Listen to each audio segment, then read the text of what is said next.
Welcome back, fellow listeners, to another captivating episode of Relationship Hunt, where I, Red, uncover and navigate the depths of Reddit stories that explore the complexities of love, trust, and everything in between. So sit back, get ready to delve into the roller coaster of emotions, and don't forget to hit that subscribe button for more exciting content. Would I be the antagonist if I tell my parents I don't want to live with my mom because of my stepdad? I, female 17, have been living with my divorced parents for 12 years, spending equal time in both of their houses. About 7 years ago, my mom started dating a man named Gary, fake name, in his 40s. Since they got together, I have never liked him. We constantly clash, and it seems like he enjoys provoking people and has directed his anger towards me. One time when I was 11, he called me an a-hole and blamed me for the temporary breakup between him and my mom. This happened because I expressed my discomfort about him to my mom. Ever since then, I have been afraid to be myself or express anything other than fake happiness around him. Since 2020, my mom and my siblings have moved into Gary's house, and this has only intensified the tension. Whenever I don't take his bait and choose not to react to his provocative comments, he calls me a miserable a-hole. But if I stand up to him or question him, he threatens to kick me out, accusing me of being ungrateful. I hate living with him, and on weekends I lock myself in my room to avoid him. I don't know how to act around him anymore. My dad is aware of my feelings towards Gary. Before we moved in with him, my dad and I made an agreement to try to get along with Gary. For the most part, I have been pretending to get along, only speaking when spoken to. It is incredibly difficult for me to even try to get along with him when I know he deliberately tries to upset me. Whenever I slip up and speak up for myself, my dad tells me to keep trying for the sake of peace. I have been considering spending more time at my dad's house just to avoid Gary. Here's the recent incident that has pushed me over the edge. Just to provide some context, there is a rule in our house about not eating food that has someone else's name on it. This rule was made by Gary. I had a packet of chocolate in the fridge, which I clearly labeled with my name. One day, I went to have some chocolate and noticed that there was less chocolate in the packet than before. Gary smirked at me and said, "That was some good chocolate, ramen noodles." I was shocked for a moment. Now, this is where I might have acted like an a-hole. I snapped at him saying, "You broke your own rule, Gary. My name was clearly on the packet. What gives?" Gary retorted, "Well, I never made that rule." My mom, who was present, refuted, "Yes, you were the one who made the rule." Gary then took out some snacks from the pantry and essentially said, "Well, I buy all this food for you. Should I label it too? If you can't share, then you're just being overly dramatic, honestly." And then he left. I was shocked and speechless. My sister later told me that he labeled all the snacks in the pantry and fridge with my siblings' names, but not mine. I don't care so much about him eating my chocolate, but I do care about his inability to apologize and his immature behavior. I'm tired of constantly feeling like I have to pretend and hold back my true thoughts. I really want to spend more time at my dad's house just to get away from Gary in situations like this. Would I be the a-hole if I admitted this? Firstly, I want to say that I'm sorry you're going through this situation with Gary. It sounds incredibly tough to be living in a house where you constantly feel on edge and unable to be yourself. In my opinion, you would not be the asshole if you expressed your desire to spend more time at your dad's house to avoid Gary. It's clear that the relationship between you and Gary is strained, and it's affecting your well-being. As a minor, your well-being should be a priority, and it's important that your parents take your feelings and concerns seriously. Speaking to your dad about this and explaining how Gary's behavior is making you feel can provide an opportunity for open communication and potentially finding a solution. It's crucial for your dad to understand the impact this situation is having on you and the toll it's taking on your mental and emotional health. Remember, you deserve to feel safe and comfortable in your own home, and it's important to advocate for yourself. Additionally, it might be worth exploring if there are other options available to you, such as staying with a trusted family member or discussing the possibility of therapy to help navigate these challenging dynamics. Ultimately, the goal should be finding a living situation where you can feel secure and supported. Remember, your feelings are valid, and you deserve to have them heard and respected. A used plastic bag, feet, and revenge on 6-year-olds. I'm not really a petty guy. I have some stories I could tell where I come off as petty, but I never mean it that way. I am just an autistic guy with ADHD. However, I just remembered a story from my childhood where I was intentionally petty. This is relevant since some people may get confused. I am a transgender man. It was the summer of 2007, and for the first time in my long life, my birthday wasn't during summer vacation. I was turning 7, and I was extra excited because it was the first birthday ever that my mom bought a present for me. I received a Barbie Rapunzel doll, which was highly coveted by girls at the time. The movie had been released the previous year, and the doll came out half a year later, so no one else had that doll except for me. All of this is important to the story. I was a kid who got bullied a lot starting from kindergarten. Since all the kids I went to kindergarten with were practically my neighbors, the bullying continued into elementary school. I was not only a loser without friends, but I was also the loser among losers. I was always alone. So naturally, I was thrilled when all the popular girls wanted to talk to me and play with me on my birthday. However, as some of you may have guessed, the girls were more interested in my doll than in me. Due to my circumstances, I had to mature much faster than my peers, so I immediately caught on to what was going on. I felt miserable almost the entire day until one of the girls asked me something like, "Hey, have you decided who gets to sit with you? Can we sit at your table?" Let me explain how things worked back in my elementary school days. Whenever a child had their birthday on a school day, we would have a party at the end of that day. The birthday child would choose up to 5 kids who were allowed to sit at the big round table with them. Usually the parents would bring a cake or pie and some other treats. Some parents would even join the party. However, my mom couldn't join because she had 3 different jobs, and she obviously didn't have any time. Every time a child had a birthday, they were pressured by their classmates to choose 5 people. This was because after the birthday child, the kids at their table would be the next ones to be served a slice of cake or other treats. Additionally, they would get to choose the games to play. Kids being kids, this was seen as super cool. Basically, if you were friends with the birthday child, you were at the top of the social ladder. Usually, the popular kids were the ones sitting at that table, making them even more popular. Now, let me tell you a little bit about myself. My little brother required much more attention, so I was used to not getting what I wanted. I didn't care about the seating arrangements, but I knew they cared a lot about it. After being treated poorly the entire day, I thought to myself, you know what, forget it. Tomorrow begins summer vacation, and after that, we're moving out. I'm never going to see these people again. So I came up with a brilliant idea. I had a plastic bag in my backpack that I usually used to pack my lunches because my mother taught us to recycle. When the girl asked me that question, I replied, "Hold on," and went to my backpack. I pulled out the empty used plastic bag, looked them straight in the eyes, and said, "The first 5 people willing to put their bare foot into this used plastic bag for a minute will be the ones I choose to sit with me." At first, they were reluctant, but one by one they did it. I was feeling so good. Of course, I had no intention of choosing them in the end, but when the time came, I did feel a little bad for them. Now, let's go back to my mom. As I mentioned earlier, she didn't have time because she was busy providing for us. So I wasn't expecting anything big, or anything at all, honestly. However, my teacher told me around noon that my mom had dropped by during lunchtime to bring my cake. I was happy about that, but like I said, I didn't expect anything more than a store-bought cake. As the party was about to begin, I started to feel bad. I was contemplating whether I should go through with it or not, until my teacher asked me to set up the table with her. I was extremely surprised because my mom hadn't bought a cake. She made the cake herself. My mother, who had 3 jobs, 5 kids, and diabetes, had made a huge cake for me. But that's not all. She had also made other baked goods and cooked a meal for the entire class. Thanks to my mom, not only was I convinced to take my tiny revenge, but I also went out with a bang. It was time to choose who would sit with me, and of course, the popular girls were expecting their names to be called. However, I must have been really angry because, although I knew exactly who I was going to choose, I made a dramatic pause between each name. I watched as their hopeful faces turned into disappointment. Each time, the popular kids at the back were having a miserable time. That's how I used a plastic bag to get my tiny, petty, dirty revenge. Remembering this story, I miss my mom even more now. She is not dead, just transphobic. She gave her all to raise us, and even after everything I went through, I would still gladly give up a foot for her. Wow, that is quite the story. It's interesting how moments from our childhood can stick with us, especially when they involve pushing back against bullies. But it's also heartwarming to hear about the love and dedication your mom had for you, despite the challenges she faced. It sounds like she really went above and beyond to make your birthday special, and it's clear that you appreciate her efforts. Thank you for sharing this tale of petty revenge and maternal love. It's a reminder that sometimes even the smallest victories can bring us a sense of satisfaction and joy. And kudos to you for standing up for yourself in your own unique way. Am I the antagonist for stealing my sister's horse? I, a 20-year-old female, started online side hustles 1 year ago and have made a pretty good income since. My sister has always wanted a horse, and I also loved horses, so I bought one for myself about 6 months ago. I named her Reina, and I must admit that I don't always go horse riding. I told my 22-year-old sister that she could ride whenever she wanted,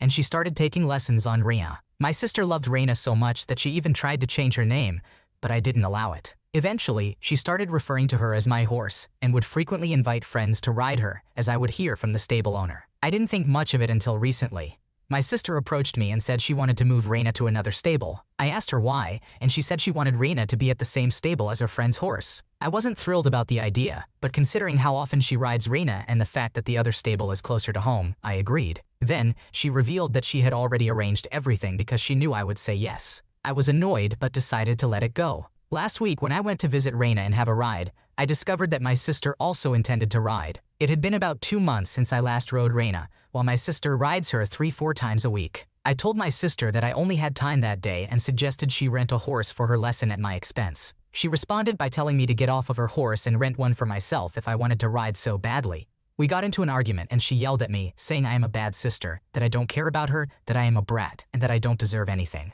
Our relationship has always been strained, and she has always had anger issues, but this reaction really angered me. I told her that Reina was not her horse in any way. I cover all expenses related to Reina, and I paid for her purchase. My name is the one on Reina's passport. I informed her that she is no longer allowed to ride Reina, and that she either needs to buy her own horse or rent one but should stay away from mine. My sister continued yelling, accusing me of stealing her horse and claiming that Reina doesn't even know me. She called me the worst sister ever and told our parents. My parents agree with me, but they believe I am overreacting due to my sister's anger issues. They argue that my sister genuinely loves horse riding and loves Reina. I told them she should have considered that before disrespecting me. So, am I the asshole? Am I the antagonist? Update. I see many people assuming that I only ride Reina once every 2 months. That is not true. I used to visit her 1-3 times a week, but for the past 2 months, I have been extremely busy. In the first month, I spent a lot of time with her to build a bond, and Reina knows that I am her owner. When she sees me, she is happy and doesn't go to my sister. She comes to me, so she definitely knows who her owner is.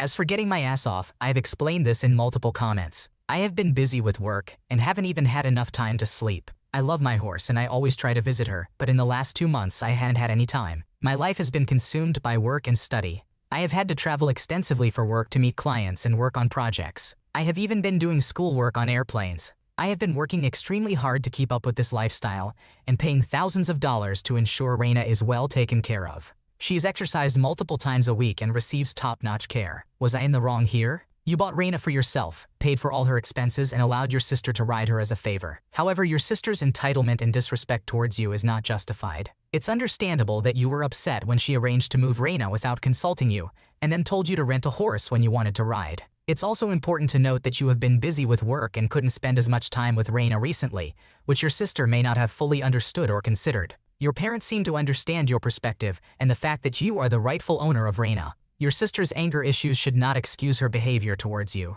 It might be a good idea to have a calm conversation with your sister and explain your point of view, emphasizing that Reina is yours and that you allowed her to ride out of kindness. It may also be helpful to establish some boundaries and discuss how both of you can enjoy horse riding without causing further conflict. I made out with the sister of my ex-fiancé and I'm not sure I regret it. How should I face this messy situation? Throw away for obvious reasons. In advance, sorry for the grammar mistakes. It is not my native language. Few years ago, I met Clara at the tennis club of the university, and we got along well, and we started a relationship. After 1.5 years, we moved in together, and after 3.5 years, I proposed her and we got engaged. We were very happy together. Our families got along well. I loved her and I thought she was the one, and I wanted to spend the rest of my life with her. I am very into tennis. My little sister and I have been playing since we were kids. Clara and her little sister Zoe like tennis too, and we used to play doubles together. Zoe and my little sister grew closer and became basically best friends. Clara got gradually bored of tennis and stopped, so she played less. I still played with Zoe and my sister, and I always had friends ready to tag along. Unfortunately, last year in March, few months after our engagement, Clara brutally broke up with me. She told me she wasn't sure that she truly loved me, that she knew I loved her with my life, but I was more of a safe choice. She didn't feel the burning passion she had expected.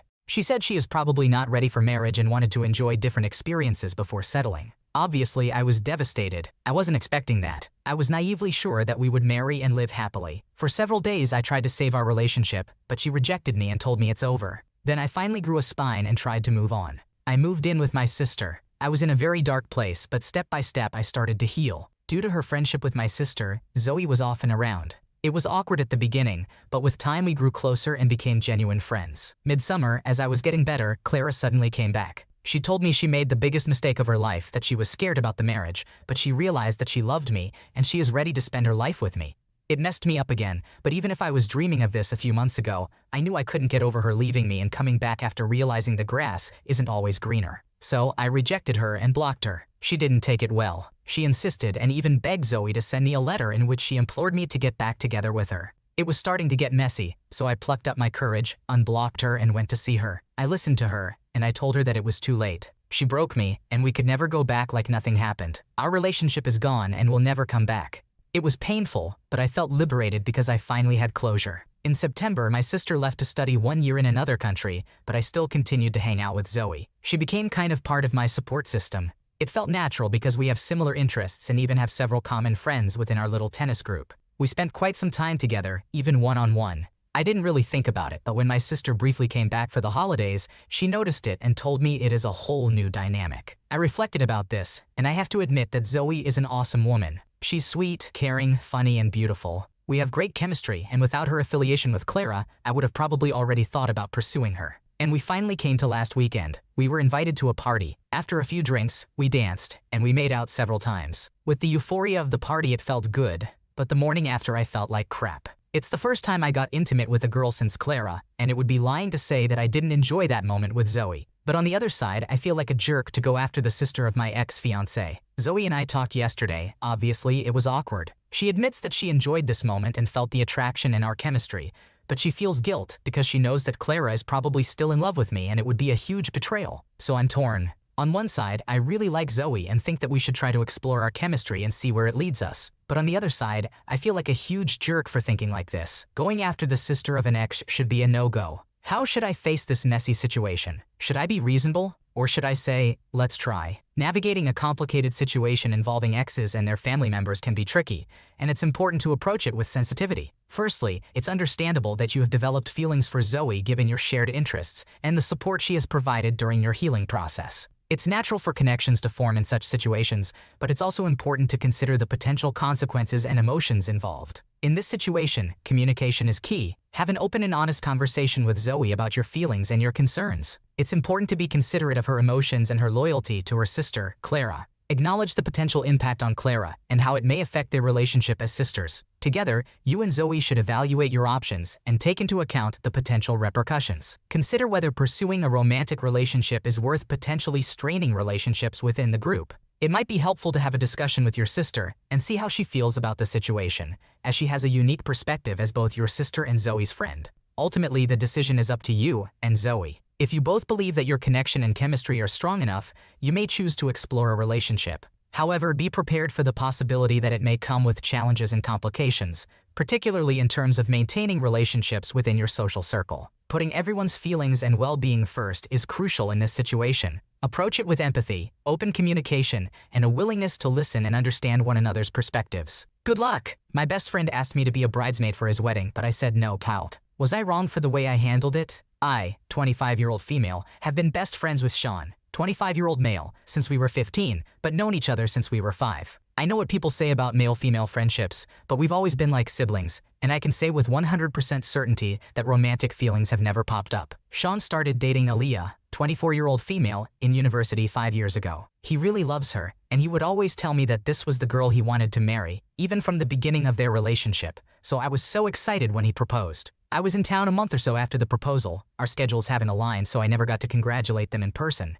So I dropped by their house with some flowers. That's when they both sat me down and formally asked that I be a bridesmaid. For context, Aaliyah has never liked me. She is either cold with me when Sean isn't around, or she's fake when he is, and Sean has explicitly said that she's not fond of me. I don't necessarily blame her. I can say all I want about how there's nothing between Sean and I, but I know the stigma that male-female relationships carry, so I try not to take it personally. I've tried on numerous occasions to reach out so we can get to know each other and be more comfortable, but she's always denied. I think it also doesn't help that I haven't really dated anyone during the time he has dated her, just because I have been busy with other things in my life, and I haven't found the right person. But given the nature of our relationship, I can understand how things could get misconstrued. I was shocked when they both asked me to be a bridesmaid. I knew Aaliyah wasn't wholeheartedly into it, and the whole situation just made me uncomfortable. Sean ended up getting a work call, so he stepped out of the room, and I addressed Aaliyah and asked her if she really wanted me to be a part of her bridal party since we aren't that close, and we don't know each other well. I didn't bring up the fact that she didn't like me because I know Sean wasn't supposed to tell me that, but she just smiled and said that she wouldn't want it either way. When Sean came back, I said while I was grateful, I wouldn't be able to for work and financial reasons. He looked disappointed, but Aaliyah was slightly smirking, so I had my answer and left soon after. A couple of days after the visit, I get a call from Sean, who was upset that I denied to be a bridesmaid because of my relationship with Aaliyah, and not for the reasons I originally stated. I had planned on not addressing it immediately with him to not complicate things, but it makes sense that Aaliyah told him. He said that the past is in the past, and I should be happy that she's ready to work on being closer with me, and that if anything I should at least try for him. I asked him to try understanding where I was coming from. I already don't feel accepted by her and we aren't close, so it doesn't make sense for her to feel like she has to include me as a part of her party for the wedding. I know she doesn't want me to be very involved, and that it's really Sean that wants me there. Bridal parties are already a big commitment, so I don't want her to feel like she's forced to include me in something that is primarily for her. I said I would still come to the wedding and help out as much as I can, but I won't feel right being a bridesmaid. I made sure to clarify that I did not lie, and being a part of a bridal party would be a financial burden, especially since Aaliyah likes to live lavishly. And I don't have the kind of money to spend on doing extravagant events that come with being a bridesmaid. We came to a mutual understanding after a long conversation. He's not really happy and I'm just uncomfortable, but it is what it is. I did get a slew of texts from Aaliyah on how Sean told her about our conversation and that she felt bad that I couldn't be a part of it because of personal reasons, but that she hoped I would still be there for his sake. I don't know, the whole situation makes me feel kinda icky, but I just wanted to make sure I'm handling it right. There have been times where I considered fully distancing myself from Sean just based on how Aaliyah interacted with me, because I feel very clearly how much she doesn't want me there. And sometimes it feels like I have a target on my back. Sean told her from the beginning of our relationship that my relationship with him was a non-negotiable, and I know that probably bothered her a lot, and I feel guilty for it, even though those words didn't come out of my mouth. So, did I handle this okay? I don't even know what to do anymore. It sounds like you handled this situation as best as you could given the circumstances. It's important to prioritize your own comfort and boundaries, especially when it comes to being a bridesmaid. While it's nice that your best friend wants you to be involved in his special day, it's also important to consider the feelings and dynamics between you and his fiancée. You were upfront and honest with them about your concerns and reasoning for declining the bridesmaid role. It's understandable that you want to avoid any potential tension or discomfort during such an important event. It's also considerate of you to still attend the wedding and offer your help in other ways. Ultimately, this is a delicate situation that requires open communication and understanding from all parties involved. As long as you continue to prioritize your own well-being and maintain a healthy boundary between yourself and your best friend's fiancé, you should be on the right path. Am I the antagonist for not buying my stepson a new dirt bike? I am a 44-year-old man who has been married to my 41-year-old wife for 4 years, and we have been together for a total of 7 years. I have 3 kids from my previous marriage, a 21-year-old daughter, an 18-year-old daughter, and a 16-year-old son. My wife also has 2 kids from her previous marriage, a 17-year-old daughter and a 13-year-old son. All of the youngest 4 children live with us. We reside in a small town on a large plot of land that I inherited when I was a teenager. I am a partial owner of a construction company that was started by my great-uncle, so we are financially well off. I have always supported my kids' dreams and hobbies, as I have the means to do so. My oldest daughter is involved in competition cheerleading and gymnastics, which helped her earn a Dunn scholarship. My second daughter plays basketball, softball, and soccer, and also received a Dunn scholarship. My son is into motocross racing and he is quite talented at it. My son, who is 16 years old, has been interested in motocross racing since he was around 5 or 6 years old. Throughout the years, we have bought around 10 bikes specifically for his racing. Currently, we have 5 bikes that are well maintained and in working order. Now that my son is older, he earns money from his races, and I also contribute to buying his bikes or parts, although he covers about 70% of the costs himself. Recently, we purchased a new bike, which amounted to nearly $6,000 with parts and upgrades. My son paid $5,000 of the total cost, and he is very pleased with the bike, which brings me joy. My stepson, who is 13 years old, participates in soccer and baseball leagues. He has never shown much interest in racing, but he enjoys riding bikes and uses one of the older bikes for that purpose. We occasionally take rides through the woods, although he mostly stays on our property. We have a small racing course on our land, which he likes to use, but he has not expressed any interest in racing. There was never an issue with him using the older bikes until after my son got his newest bike. During dinner on Sunday, we were discussing my son's upcoming race with his new bike, and my stepson became visibly upset. My wife asked him what was wrong, and he said it was unfair that my son got a brand new bike while he had to keep using the older bikes. He asked me why he couldn't have a new bike, and I explained to him that he had never shown me that he cared about racing. I also mentioned that my son had paid for most of his bike himself, which is why he was able to get the new bike in the first place. Neither my wife nor my stepson were pleased with my answer. I have remained firm in my decision, but my wife continues to argue the point and believes I am treating my stepson unfairly. I have the financial means to buy my stepson a new bike, and I am not purposely excluding him. However, I am also not willing to spend thousands of dollars on something that is essentially a toy for him. Am I the asshole here? You are not mistreating your stepson.